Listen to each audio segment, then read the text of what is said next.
കുപ്രസിദ്ധ കുറ്റവാളി ബാലമുരുകൻ രക്ഷപ്പെട്ടു. വിയ്യൂർ അതിസുരക്ഷാ ജയിൽ പരിസരത്തു നിന്നാണ് ഇയാൾ ഓടി രക്ഷപ്പെട്ടത്. നിരവധി മോഷണ കേസുകളിലെ പ്രതിയാണ്.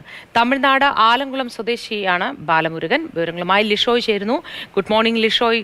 ഇത് എങ്ങനെയാണ് രക്ഷപ്പെടാനൊരു സാഹചര്യം ഉണ്ടായത്? പോലീസിന്റെ ഭാഗത്തു നിന്ന് എന്തെങ്കിലും വിവരങ്ങൾ നമുക്ക് ലഭിച്ചോ ഇതുമായിട്ട് ബന്ധപ്പെട്ട്?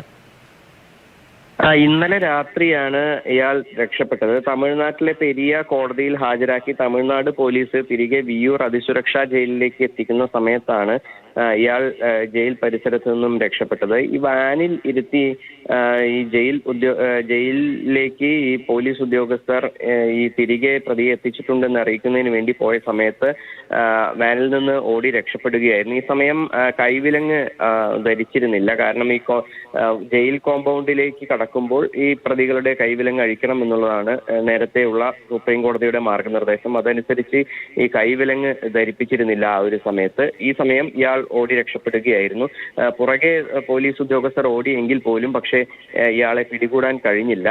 നിരവധി മോഷണ കേസുകൾ പ്രതിയാണ്. 40ഓളം മോഷണ കേസുകൾ പ്രതിയാണ് ഈ ബാലമുരുകൻ. അതിനോടൊപ്പം തന്നെ ഇയാൾ മോഷ്ടിക്കുന്നതിനിടയിൽ ആളുകളെ ആക്രമിക്കുന്ന ഒരു പതിവും കൂടി ഉണ്ട് എന്നാണ് പോലീസ് പറയുന്നത്. അതുകൊണ്ട് തന്നെ ഇയാൾ രക്ഷപ്പെട്ടത് അതീവ ഗൗരവമായി തന്നെയാണ് പോലീസ് കാണുന്നത്. ഇന്നലെ രാത്രി മുതൽ നഗരത്തിന്റെ വിവിധ ഭാഗങ്ങളിൽ തിരയുന്നുണ്ട് ഇയാൾക്ക് വേണ്ടി. പക്ഷേ ഇതുവരേക്കും ഇയാളെ പിടികൂടാൻ കഴിഞ്ഞിട്ടില്ല.